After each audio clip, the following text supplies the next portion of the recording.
उन्हाळ्यामध्ये घाम आला तरी सुद्धा जसाच्या तसा टिकणारा हलका फुलका आणि अगदी 5 मिनिटांमध्ये होणारा असा मेकअप जर तुम्हाला शिकून घ्यायचा असेल तर हा व्हिडिओ शेवटपर्यंत पाहत राहा. नमस्कार मंडळी, welcome back to my channel. माझं नाव आहे उर्मिला आणि आजचा व्हिडिओ मी कोलॅबरेशन मध्ये आणलेला आहे न्यूट्रीडर्म बरोबर. मला न्यूट्रीडर्मच्या प्रॉडक्ट्स बद्दल समजलं आणि त्यांनी मला 2 प्रॉडक्ट्स पाठवले. Nutriderm copper activator face serum आणि दुसरा न्यूट्रीडर्मचं vitamin E daily lightweight moisturising lotion.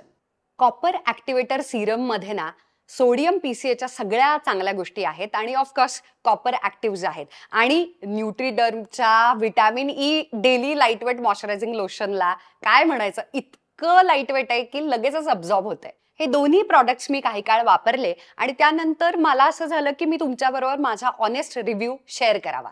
न्यूट्रीडर्मचं copper activator face serum आहे ना, स्किनला अप्रतिम असं पोषण देतं, खूप नरिश करतंय. त्याचबरोबर याच्यातलं जे कॉपर पीसीए आहे ते कोलॅजन प्रोडक्शनला मदत करतं, हेल्प करतं आणि इलॅस्टिसिटी जी असते आपल्या त्वचेची त्याला एनहान्स करतं. म्हणजेच काय तर हे एकदम डेली यूजसाठी mild anti ageing face serum आहे. या कॉपर ऍक्टिव्हेटर मध्ये ना सोडियम बायकार्बोनेट आहे, ज्याच्यामुळे काय होतं की स्किनचा जो पीएच बॅलन्स आहे तो मेंटेन राहतो.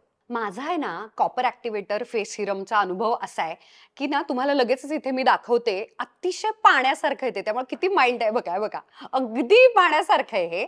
त्याच्यामुळे ना हे प्रत्येक स्किन टाईपला सूट होणारं आहे आणि इतक्या फास्ट मुरतंय ते, लगेचच ऍब्झॉर्ब होतंय, इतकं ते गळतंय. तुम्हाला ट्रान्सपरंट दिसत असेल मी काही लावते की नाही असं. आणि माझी स्किन तर खूप जास्त ड्राय आणि सेन्सिटिव्ह आहे. त्याच्यामुळे काय माहितीये का, जर मला यानं इरिटेशन नाही झालं आणि अलर्जीज नाही आल्या याचा अर्थ तुम्हाला पण ते येणार नाही. म्हणूनच ते सगळ्या स्किन टाईपसाठी सुटेबल आहे. आता हे दुसरं मला खूप जास्त आवडलेलं मॉइश्चरायझिंग लोशन. एकतर याच्यामध्ये व्हिटॅमिन ई आहे आणि त्याच्यामध्ये फॉस्फेट आहे. त्याच्यामुळे ते प्रचंड मॉइश्चरायझिंग आहे, हायड्रेटिंग आहे. त्यामुळे काय होतं तर जे आपल्या स्किन प्रॉपर्टीज असतात ना त्याला ते खूप लवकर दुरुस्त करतं.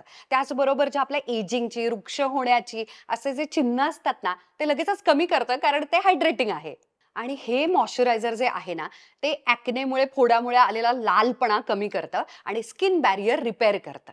मला हे व्हिटॅमिन ईचं मॉइश्चरायझर आवडण्याचं कारण म्हणजे अतिशय लाईट वेट आहे, बघितलं, पण तरी खूप हायड्रेटिंग आहे. त्याच्यामुळे डेली यूजसाठी परफेक्ट आणि ऑफकोर्स समरसाठी सुद्धा कमाल, कारण की ते लाईट वेट आहे, लगेचच स्किन मध्ये मुरतंय. आणि सगळ्यात कमाल गोष्ट म्हणजे काय माहितीये का, मेकअप याच्यावरती खूप भारी बसतो. त्याच्यामुळे ना वेगळं हायड्रेटिंग प्रायमर लावत बसण्याची गरज नाही. त्यामुळे मला मेकअपच्या आधी हे लावायला सगळ्यात जास्त आवडतं. मस्त आता आपली स्किन हायड्रेट झालेली आहे आणि याच्यावरती समर फ्रेंडली उन्हाळ्यासाठी हलका फुलका रोजच्या आयुष्यामध्ये बाहेर पडताना जातानाचा मेकअप करण्यासाठी आता आपली त्वचा रेडी आहे. माझं सगळ्यात आवडतं स्मॅशबॉक्सचं हेलो नावाचा स्किन टिंट आहे. ते इतकं लाईट वेट आहे की त्याला बीबी क्रीम पण म्हणता येईल, पण ते बिल्डेबल पण आहे. त्याच्यामुळे त्याचं कव्हरेज पण वाढतं. त्याच्यामुळे त्याला सीसी क्रीम सारखं उत्तम कव्हरेज पण आहे आणि भरपूर टिकतं. त्याच्यामुळे एखाद्या ग्लोईंग, हायड्रेटिंग, लाईटवेट फाउंडेशन सारखं सुद्धा हे काम करतं. पण अगदी डायरेक्ट फाउंडेशन आपल्याला लावण्याची गरज नाही. उन्हाळ्यामध्ये ते टिकत नाही आणि एवढा हेवी मेकअप करण्याची काही गरज नसते. आता याच्यातली माझी शेड आहे लाईट मीडियम आणि ना याच्यामध्ये सुद्धा SPF 25 आहे, म्हणजे सनस्क्रीन आहे. पण एवढंसं कमी सनस्क्रीन पुरत नाही. त्याच्यामुळे आपण आहे ना, मी असा सल्ला देईन की असा एकच मस्त थेंब घ्यायचा, ओके, आणि त्याच्यामध्ये तुमच्या स्किन टाईप नुसार सूट होणारं कोणतं पण सनस्क्रीन मिक्स करून टाकायचं. ड्राय, सेन्सिटिव्ह किंवा कॉम्बिनेशनचं जे काय ऑइली स्किन असेल तर तसं मिक्स केल्यानं ना हे जे स्किन टिंट आहे ना ते जास्त छान अप्लाय होतं पटापट.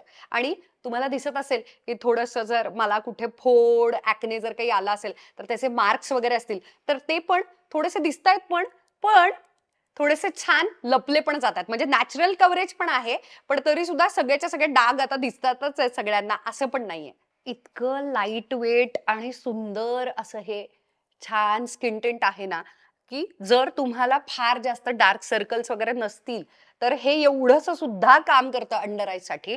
आणि तरी सुद्धा तुम्ही काही लावलंय असं वाटत नाही. ज्यांना असं झटपट रेडी व्हायला आवडतं की नाही रोजच्या आयुष्यामध्ये, स्पेशली उन्हाळ्याचा हेवी मेकअप नको वाटतं, त्यांच्यासाठी हे स्किन टिंट परफेक्ट आहे. आणि वेगळा ब्रश बी स्पंज वगैरे लावण्याची गरज नाही, पटापट बोटांना सुद्धा काम होतं. आता मी हे करून दाखवताना खूप सारी बडबड करते, एक्सप्लेन करते कसं लावायचं, काय याच्यामध्ये काय काय आहे, म्हणून एवढा वेळ लागतोय. पण ट्रस्ट मी, हे काही सेकंदात लावून होतं आणि खरोखरच 5 मिनिटामध्ये तुम्ही रेडी होता. खरं तर आहे ना, मागच्या काही दिवसांमध्ये खूप जास्त प्रवास झाला आणि त्याच्यामध्ये खूप वाकडे-तिकडं भरपूर काय-काय खाण्यात आलं आणि त्याची सुद्धा मला लगेचच फोड आणि ॲलर्जी झाली असं माझ्या लक्षात आलं. त्याच्यामुळे काही-काही डाग तुम्हाला दिसत असतील आज, तर ते सुद्धा ना दिसतायत पण नाही पण दिसत आहे, तरी सुद्धा फुल एक कव्हरेज पण आहे. म्हणजे तुमची स्किन तुम्ही असं हेवी मेकअप करून आला असं वाटत नाही. पण तरी काहीतरी एक आहे, एक मस्त इव्हन टोन आहे, आवरल्यासारखं पण वाटतंय, एक हलका एक रंग पण आलेला आहे. म्हणूनच अशा पद्धतीचं लाईट वेट मी म्हणेन की ऑफकोर्स हे कॉस्टली आहे, याची किंमत जास्त आहे, पण खरं सांगू हे वर्थ आहे. प्लीज नंतरची तुम्ही पावडर वगैरे खूप सिंपल घ्या, मेबिलिनची वगैरे, पण चांगल्या स्किन टिंटमध्ये नक्की इन्व्हेस्टमेंट करा. आता एकदम हलकं फुलकं स्किन टिंट आपण लावलेलं आहे, ज्याच्यामुळे एव्हरीडे साठी, रोजच्या आयुष्यासाठी हलकं मस्त कव्हरेज आपल्याला मिळालेलं आहे. पण कधी कधी थोडासा मेकअप आणि छान दिसण्यासाठी, बाहेर जाण्यासाठी, ऑफिससाठी वगैरे सुद्धा ना तुम्हाला थोडंसं जास्त कव्हरेज पाहिजे असेल, तर त्याचं सिक्रेट लपलेलं आहे कन्सिलरमध्ये. रोजच्या आयुष्यामध्ये आणि स्पेशली उन्हाळ्यामध्ये ना आपल्याला खूप हेवी फाउंडेशनचं हेवी कव्हरेज अपेक्षितच नसतं. आणि मग आता याचं कव्हरेज नसणं किंवा नॅचरल असणं ही गोष्ट आपण भरून काढणार आहोत कन्सिलरनं. त्याच्यामुळे तुम्ही थोडेसे इन्सिक्युअर असाल, जर खूप जास्त डार्क सर्कल्स आहेत तर ते आम्हाला लपवायचे वाटतात आणि ते काही स्किन टिंटला लपले जात नाहीत, किंवा थोडेसे इकडे तिकडे डाग वगैरे आले असतील, माझ्यासारखे फोड वगैरे येऊन गेल्यानंतर थोडेसे तुम्हाला डाग पडले असतील, तर हे हेवी कव्हरेज कन्सिलर आहे, जे मला भयानक आवडतं. टू फेसचं कन्सिलर आहे आणि त्यातली माझी शेड आहे कुकी. आता ही जी कन्सिलरची शेड आहे ना, तर ती एक्झॅक्ट माझ्या स्किन टाईपची आहे. याच्याहून लाईट शेडचं पण कन्सिलर माझ्याकडे आहे, पण मला अजिबातच हायलायटर म्हणून ते वापरायचं नाही डोळ्यांच्या खाली. उलट नॅचरल कव्हरेज ते देणारं असल्यामुळे, जर काही असे थोडेसे डाग, ॲलर्जी वगैरे येऊन गेल्यानंतर तुम्हाला गोष्टी लपवायच्या असतील डोळ्यांच्या खाली वगैरे, तर हे परफेक्ट आहे. हेवी कव्हरेज आहे. त्याच्यामुळे तुम्ही अगदी बोटांना सुद्धा हळूहळू हळूहळू, आपल्याला रोजच्या आयुष्यात घाई असते ना, छान डॅब करू शकता आणि तरीही अप्रतिम सगळे तुमचे अंडर आईज कव्हर होतील. याचं कारण असं, याच्यामध्ये थोडासा ऑरेंजपणा म्हणजे नारंगी रंग सुद्धा आहे. अजिबात लाईट वेट नाहीये. त्याच्यामुळे मला वेगळा कलर करेक्टर रोजच्या आयुष्यात लावण्याची गरज नाही. मस्त आता आपला कन्सिलर डोळ्यांच्या खाली, जिथे कुठे मला आलेल्या जुन्या फोडांचे, ॲलर्जीचे वगैरे डाग असतील, त्या डागांच्या वरती आणि तोंडाच्या बाजूला वगैरे थोडासा हाय कव्हरेज कन्सिलर आपण लावलेला आहे. कारण आज आपल्याकडे फाउंडेशन नाहीये. त्याच्यामुळे यांचं कव्हरेजचं काम आहे, रंगाचं काम आहे, ते आपल्या कन्सिलरनं केलेलं आहे. आता आपल्याला ना हे जे 2 प्रॉडक्ट्स आहेत, लाईट वेट बीबी क्रीम किंवा स्किन टिंट आणि आपलं कन्सिलर, हे सेट मात्र करायला पाहिजे, कारण उन्हाळा आहे. ओके.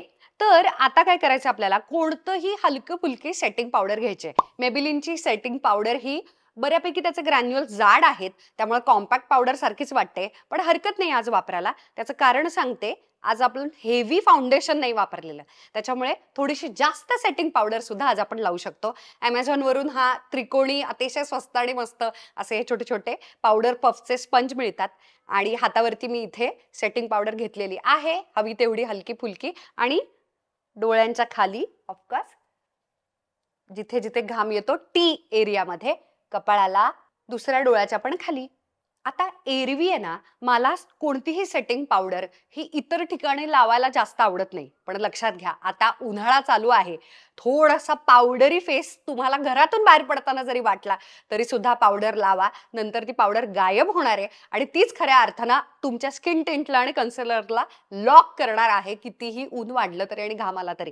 त्याच्यामुळे आता अजून थोडीशी मी पावडर इथे घेतलेली आहे, पुसली आहे, समान सगळीकडे आहे या स्पंजमध्ये, आणि मी सगळीकडे आता मस्त ते स्किन टिंट आत ओढत वगैरे नाहीये, घासत नाहीये, दाबते पावडर अशी हलकी डॅब डॅब डॅब. आता आपल्या संपूर्ण चेहऱ्यामध्ये आयब्रोज म्हणजे आपल्या भुवयांना केस असतात आणि त्या जर आखीव रेखीव छान उलट जास्त थोड्याशा दाट आणि बुशी असतील, तेवढा आपण युथफुल आणि खूप फ्रेश आणि छान दिसायला लागतो. त्याच्यामुळे ना मला ना आयब्रो पेन्सिलपेक्षा सुद्धा सगळ्यात जास्त आजकाल आवडायला लागलेली गोष्ट म्हणजे आयब्रो जेल. तर नायकाचं स्वस्त आणि मस्त आयब्रो जेल येतं, ज्याची शेड याच्यावरती तरी 6 आकडा लिहिलाय, पण आय थिंक कोणताही ब्राऊन कलर तुम्ही उचलू शकता, डायरेक्ट ब्लॅक कलर म्हणजे काळा कलर उचलू नका. आणि ना आयब्रो जेलनं ना खूप पटापट काम होतं, जेव्हा आपल्याकडे वेळ कमी असतो रोजच्या आयुष्यामध्ये, आणि फार जास्त मला पण शूटिंग इतका मेकअप करण्याची अजिबातच मुभा नसते किंवा वेळही नसतो. अशा वेळेला मी पटापट आयब्रो जेल फिरवते आणि तरीही भुवया दाट होतात. थोडासा तुमच्याकडे रोजच्या आयुष्यामध्ये वेळ असेल, तर पापण्या अशा छान फुललेल्या असतील ना, तर जणू खूप वेळ घेऊन खूप ग्लॅमरस प्रॉपर मेकअप केलाय असं वाटायला लागतं. तर त्याच्यामुळेच लॉरियलचा ना व्हॉल्युमिनस स्लॅश पॅराडाईस वॉटरप्रूफ मस्कारा आहे समरसाठी. ऑफकोर्स उन्हाळ्यामध्ये सगळ्या गोष्टी तुम्हाला वॉटरप्रूफ किंवा वॉटर रेझिस्टंट अशाच वापराव्या लागणार. अप्रतिम मस्कारा आहे. अफोर्डेबल रेंजमधला सगळ्यात कमाल माझ्या आवडीचा हा मस्कारा आहे. आता या उन्हाळ्यासाठीच्या झटपट मेकअपसाठीची सगळ्यात शेवटची स्टेप म्हणजे लिपस्टिक. आणि मला असंख्य कमेंट्समध्ये पुन्हा पुन्हा विचारलं जातं इंस्टाग्रामवरती, फेसबुकवरती सुद्धा. बाय द वे, तुम्ही जर मला तिथे नसाल फॉलो करत तर लगेचच फॉलो करा. डिस्क्रिप्शनमध्ये इंस्टाग्राम आणि सगळ्या सोशल हँडल्सचे अकाउंट्स दिलेले आहेत. तर टू फेसची सेल आउट नावाची शेड आहे. ही लिक्विड लिपस्टिक आहे, त्याच्यामुळे हाय कव्हरेज आहे. तुमचे ओठ जर थोडेसे माझ्यासारखे फार काही गुलाबी आणि लाल चुटूक नसतील आणि ऑलमोस्ट काळसर असतील, तरी सुद्धा तुमच्यासाठी अप्रतिम कव्हरेज देणारी लिपस्टिक आहे. आणि ना मला ही मॅजिक लिपस्टिक वाटते. आता ना मी ही अप्लाय केल्या केल्या तुम्हाला असं वाटेल बेज न्यूड अशी ही लिपस्टिक आहे, पण नंतर एक थोडासा वेळ गेल्यानंतर ही गुलाबीसर व्हायला लागते. आणि असा गुलाबी जो अनियन पिंक किंवा गाजरी गुलाबी आपण म्हणतो ना, ज्याच्यामध्ये वॉर्मथ आहे, असा न्यूडिश पिंकिश न्यूड अशा पद्धतीनं. आणि हा रंग बहुतांश मी खूप लोकांना बघितलंय अप्रतिम सूट होतो, तुम्ही कोणत्याही स्किन टाईपचा असाल तरी सुद्धा. त्याच्यामुळे ही खूप राईट इन्व्हेस्टमेंट आहे. आणि आता हाच ब्लश म्हणून लावायचा. आणि इतका सुंदर असा मोव्ह कलर असल्यामुळे ब्लश म्हणून सुद्धा इतका छान दिसतो गालांवरती. असं जस्ट असं छान लाजल्यानंतर किंवा उन्हातून जाऊन आल्यानंतर आपण असे लालसर होतो ना, तसं दिसतंय. झालेला आहे मेकअप. इतक्या पटापट काही स्टेप्स मध्ये आपला मेकअप झालेला सुद्धा आहे आणि किती छान दिसतंय. Good to go. आता एक महत्वाचा मुद्दा मला तुमच्याबरोबर शेअर करायचा. तो महत्वाचा मुद्दा म्हणजे स्टुडिओ लाईट्स मध्ये आणि कॅमेरा जेव्हा समोर असतो तेव्हा हा अतिशय नॅचरल दिसतो मेकअप. आणि त्याच्यामुळे असं काही केलंच नाहीये किंवा कसा तरीच दिसतोय असं वाटतं. असं तुम्हाला वाटू शकतं हा व्हिडिओ बघितल्यानंतर. पण रोजच्या आयुष्यामध्ये हा मेकअप इनफ आहे आणि उत्तम दिसतो. स्टुडिओ लाईट जेव्हा असतात, कॅमेरा लावलेला असतो, तेव्हा थोडा जास्त मेकअप करावा लागतो. फाउंडेशन हेवी असावं लागतं, फुल कव्हरेज असावं लागतं. पण खऱ्या आयुष्यामध्ये इतका हेवी मेकअप करण्याची गरज नाही. त्याच्यामुळे मी थोडासा फरक पण दाखवते, माझा एक फोटो पण काढते खऱ्या आयुष्यामध्ये मोबाईल मधून सुद्धा. आणि तुमच्या लक्षात येईल की खूप छान आवरलेला आहे, थोडाफार मेकअप केलेला आहे असा पण दिसतोय. पण कदाचित या कॅमेरामध्ये या व्हिडिओच्या निमित्तानं मात्र तुम्ही जर बघत असाल तर काहीतरी चुकल्यासारखं, ऐग डोळे पण टक्कलू दिसतायत, काय हा काय मेकअप आहे असं वाटू शकतो. पण हा खऱ्या आयुष्यात खूप कमाल दिसतो, माझ्यावरती विश्वास ठेवा. तुम्ही माझा व्हिडिओ शेवटपर्यंत पाहत असताना त्यामुळे अजून एक बोनस टिप, आणि ती म्हणजे ना, लाईट वेट स्किन टेंट जरी असलं किंवा थोडंसं छान हाय कव्हरेज कन्सिलर जरी असलं आणि आपण ते अप्रतिम सेट जरी केलं असलं ना लूज पावडरनं, तरी सुद्धा एक लक्षात घ्या, उन्हाळ्यामध्ये मेकअप मेल्ट होतो. आणि तुम्ही जर खूप जास्त उन्हात फिरणारे असाल आणि एसी आणि इंडोर ऑफिस तुमचं जर असं नसेल आणि उन्हामुळे तुमचा लवकर मेकअप घामामुळे निघून जात असेल, तर तुम्ही लूज सेटिंग पावडरच्या ऐवजी कॉम्पॅक्ट पावडर वापरा. कारण कॉम्पॅक्ट पावडर थोडी हेवी असते, त्याचे दाणे पण थोडे हेवी असतात. म्हणून त्याला ड्राय फाउंडेशन असं सुद्धा म्हटलं जातं. पावडर फाउंडेशन असं त्याला पदवी दिलेली आहे, मान दिलेला आहे. त्याचं कारणच हे, कारण की कॉम्पॅक्ट पावडर अप्रतिम असा तुमचा मेकअप लॉक करून टाकणार लाईटवेट स्किन टेंटला सुद्धा. दुसरी गोष्ट, आणि की उन्हामध्ये फिरणाऱ्या लोकांना, जास्त घाम येणाऱ्या लोकांनी सेटिंग स्प्रेनं पुन्हा एकदा छान अर्बन डिकेचा पण अप्रतिम सेटिंग स्प्रे आहे, महाग आहे पण गुड इन्व्हेस्टमेंट, लॉक करून टाका. पण जे जे लोक असे मस्त एसी मध्ये जातात, खूप जास्त ज्यांना घाम येत नाही, घरामध्येच असतात, इंडोर वर्क फ्रॉम होम वगैरे काम करतात, त्यांनी मात्र या हलक्या फुलक्या सेटिंग पावडरवरती आणि सेटिंग स्प्रे पण नाही वापरला तरी सुद्धा चालणार आहे. न्यूट्रीडर्मचं कॉपर ॲक्टिवेटर फेस सिरम आणि न्यूट्रीडर्मचं व्हिटॅमिन ई मॉइश्चरायझिंग लोशन हे दोन्ही तुम्हाला अवेलेबल असणार आहेत ॲमेझॉनवरती, नायकावरती किंवा इबेरियाच्या स्किन ब्रँडच्या वेबसाईटवरून सुद्धा ते तुम्ही विकत घेऊ शकता. लक्षात घ्या, किती पण हेवी मेकअप असू दे नाहीतर लाईट वेट मेकअप असू दे, पण समरसाठी थोडासा मॅट फिनिशच मेकअप करावा लागतो. आणि खऱ्या अर्थानं मेकअप उत्तम होण्याचं कारण असतं जेव्हा तुमचं स्किन केअर गेम लई भारी असतं तेव्हाच. त्याच्यामुळेच तुम्हाला दिसत असेल की एवढा मॅट फिनिश मेकअप सुद्धा मस्त ग्लो होतोय आणि छान सेट झालेला आहे, कारण हायड्रेशन उत्तम झालेलं होतं. थँक्यू न्यूट्रीडर्म या व्हिडिओसाठी माझ्याबरोबर कोलॅबरेशन केल्याबद्दल. शेवटपर्यंत व्हिडिओ पाहिलात त्याबद्दल खूप खूप थँक्यू. I love you.